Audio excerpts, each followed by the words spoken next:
안녕하세요. 주식망구입니다.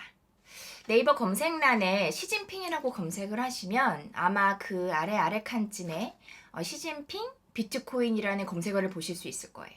그러니까 시진핑이 한 2, 3주 전에 블록체인 기반 기술에 대해서 우리가 노력을 해야 한다라고 갑자기 뻥 하고 터뜨리면서 비트코인도 많이 오르고 중국에서 비트코인 관련주도 막 상한가를 가고 난리가 났어요. 근데 저는 시진핑의 이런 발언이 있기 전에 예전에 말씀드린 대로 내년 시장에 대한 개인적인 전망을 할 때 비트코인에 대해서도 관심을 가져볼까? 라는 생각을 했었거든요.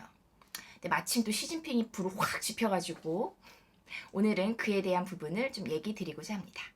제가 개인적으로 비트코인에 대해서 내년 시장에 대해서 좀 기대감을 가질까라고 고민을 했던 이유는 총 두 가지가 있습니다.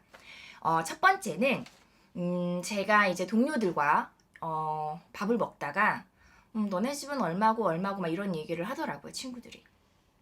근데 사실 저는 집에 대해서 관심이 굉장히 없거든요. 거의 바보 수준? 약간 주식에 굉장히 치중되어 있어서 뭘 봐도 주식 위주로 보는 편이에요. 그래서 주식으로 빨리빨리 많이 벌어서 강남에 아파트도 사야지. 막 이런 굉장히 순진무구하고 바보 같은 생각을 하고 있는 편인데 이제 제 주변 친구들은 부동산 투자를 많이 한 거죠. 그래서 근데 강남에 사는 것도 아닌데 그들의 집값이 15억, 16억씩 된 거예요. 그래서 제가 깜짝 놀라가지고 너네 진짜 부자다, 부자 됐다 이랬더니 그 친구가 아니지, 그만큼 돈값이 똥값이 된 거지 라고 얘기를 하더라고요.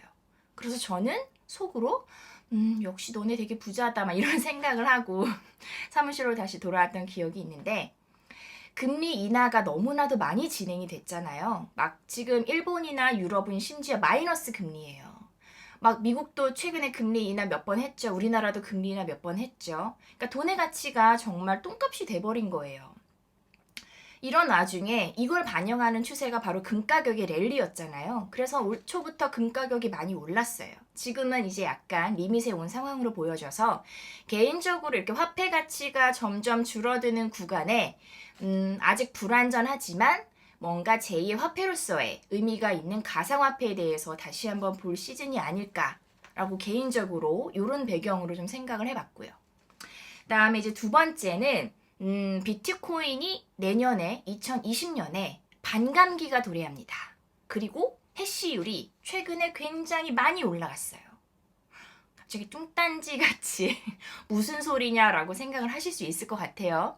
이 부분은 사실 이제 비트코인과 블록체인의 가장 기본적인 부분만 이해하시면 아주 바로 이해가 가시는 그런 부분일 것 같아서 설명을 드리려고 합니다. 그리고 제가 사실 무슨 또 출판사 직원은 아닌데 만화로 배우는 블록체인이라는 이 책을 제가 연초에 샀었어요. 근데 하나도 안 읽고 있다가 한 2, 3주 전에 이제 거의 요만큼 읽고 요만큼 남았는데 첫 페이지까지는 한 요 정도까지는 되게 쉬워요. 정말 그림이 되게 많고 말이 되게 적어요. 근데 역시 블록체인이라는 게 사실은 신기술이다 보니까 이해하기가 어려워서 갈수록은 난이도가 조금 올라가더라고요. 그래서 저도 여기까지 읽다가 한계에 도달하긴 했는데 이 책을 한번 읽으시면 좀 더 이해가 편히 되실 것 같아요. 어떠한 거래를 기록하는 장부가 있다고 생각을 해볼게요. 그러니까 장부 하나, 종이 하나가 블록이 되는 거예요. 블록. 그리고 장부가 여러 개가 있을 때 그 장부와 장부 사이를 연결하는 암호 같은 게 있다고 생각해 보시면 돼요. 그리고 그 암호가 바로 체인이다. 그걸 합쳐서 우리가 블록체인인 거고요. 이런 블록체인 중에서도 우리가 장부와 장부 사이를 연결하는 이 체인으로 된 암호를 누군가가 풀었을 때 이 블록체인 시스템이 그 사람한테 보상으로 주는 게 비트코인이에요. 누군가가 암호 한 개를 풀었다. 오, 잘했어.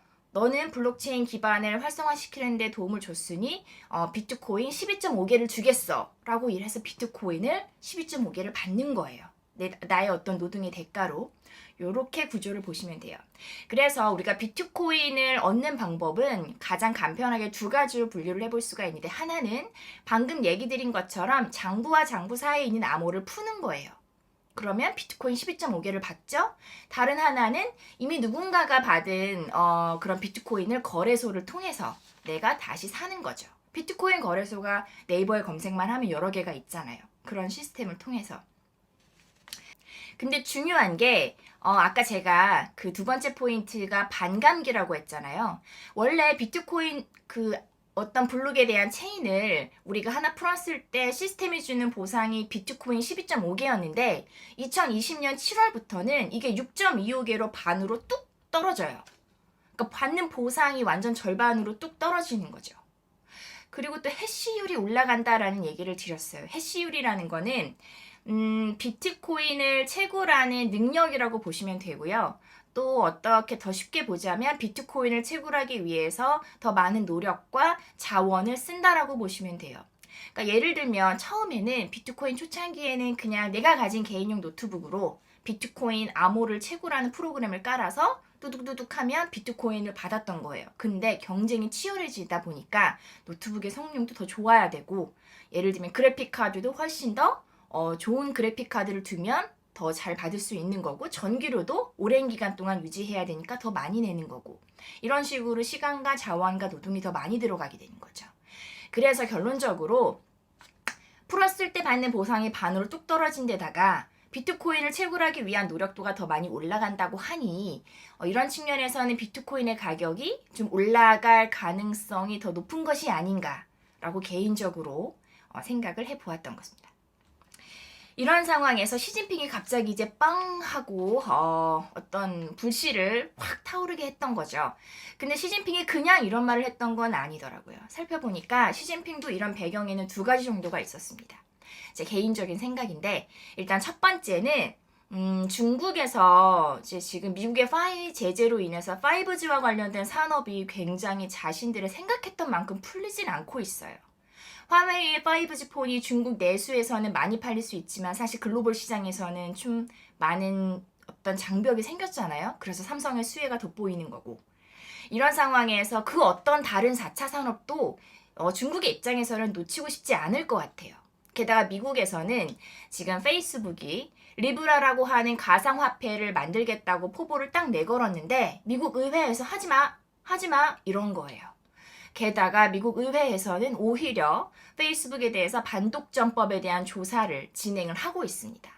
따라서 미국에서는 지금 가상화폐가 공식적으로 통용되는 부분에 있어서 좀 산업의 발전이 좀 제약되고 있는 상황인 거죠. 시진핑은 이런 시기를 놓치고 싶지 않았을 것 같아요. 그리고 두 번째는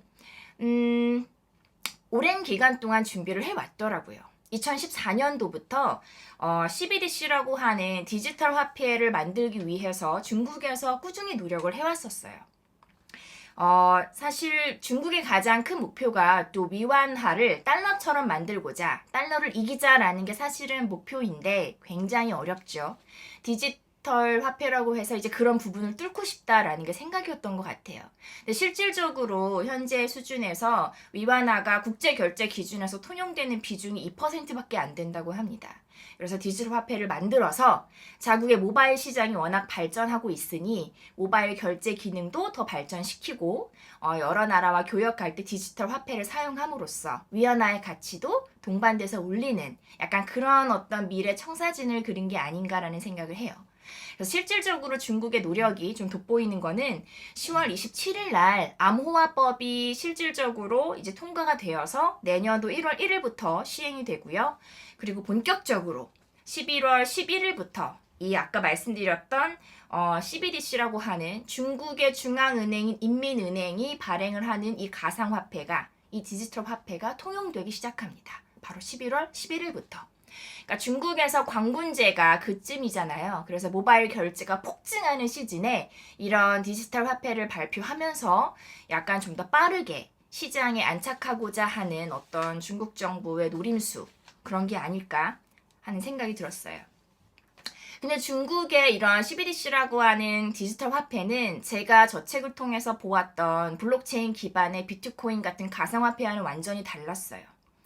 원래 가상화폐라고 하는 게 중앙 집권적인 시스템에 반발해서 약간 이제 번외편이라기보단 탈중앙화를 목적으로 만든 건데 중국의 시진핑이 추진하는 이런 디지털 화폐는 사실 중국의 어떤 중앙은행에서 발행하는 굉장히 중앙 집권적인 형태죠.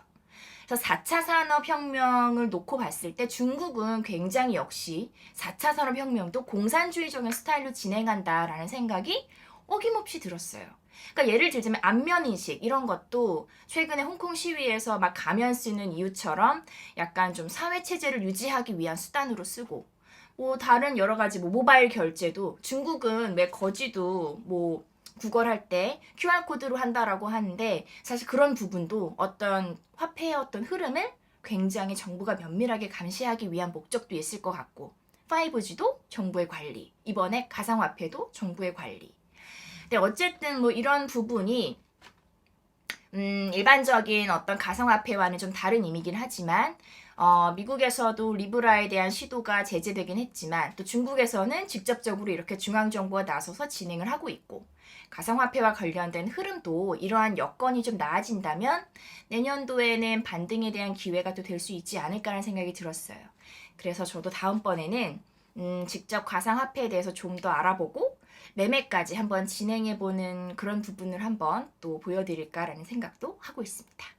주식망고였습니다. 감사합니다.